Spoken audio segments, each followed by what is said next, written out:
Seorang warga Banjarmasin yakni PS menyerahkan uang sebanyak 1,35 miliar rupiah kepada dua pria yang menjanjikan anaknya lolos seleksi Taruna Akpol.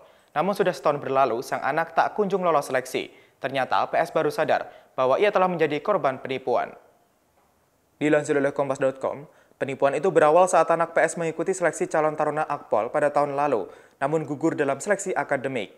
Saat itu, tersangka IR menawarkan jasa agar anak PS bisa lulus, dengan syarat PS harus menyerahkan uang sebesar 1 miliar rupiah.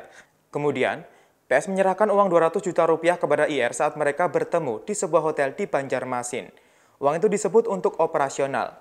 Seusai menerima uang itu, IR menghubungi pelaku IL yang mengaku memiliki koneksi di Mabes Polri. IL kemudian meminta PS untuk mengirimkan uang sebanyak 1 miliar rupiah. Karena sudah yakin, PS pun menyerahkan sejumlah uang yang diminta IL, ditambah uang tambahan untuk operasional IL sebesar 150 juta rupiah. IL kemudian meminta anak PS ke Semarang untuk mengikuti seleksi lanjutan.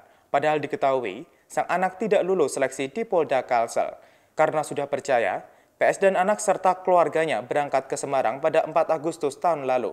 Namun hingga tes selesai, anak PS tidak kunjung dipanggil. Kala itu, IL mengatakan anak PS akan mengikuti seleksi kembali di tahun 2020. Hal itu disampaikan oleh Kabid Humas Polda Kalsel, Kombes Rifai, dalam keterangan yang diterima pada Kamis 13 Agustus tahun ini. Karena merasa ditipu, PS pun melaporkan kejadian itu ke Ditreskrimum Polda Kalsel.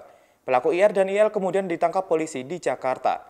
Atas perbuatannya, kedua pelaku terancam hukuman 4 tahun penjara. Kedua pelaku dari hasil lidik tim teman-teman dari Direktorat Kriminal Umum Polda Kalsel sudah mengamankan dua pelaku tersebut, baik IR, pelaku pertama maupun IL. Untuk pelaku IR sudah dibawa ke Polda Kalsel dan dilakukan penahanan. Kemudian untuk pelaku IL karena masih terkait dengan kasus yang lain di wilayah Polda Banten masih menjalani proses hukum di Polda tersebut. Sekian rekan.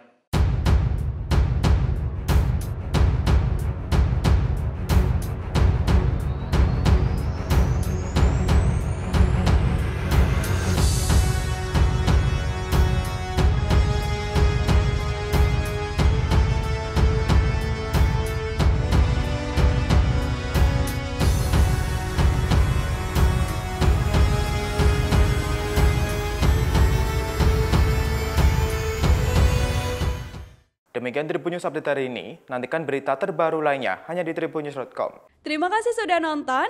Jangan lupa like, subscribe, dan share ya.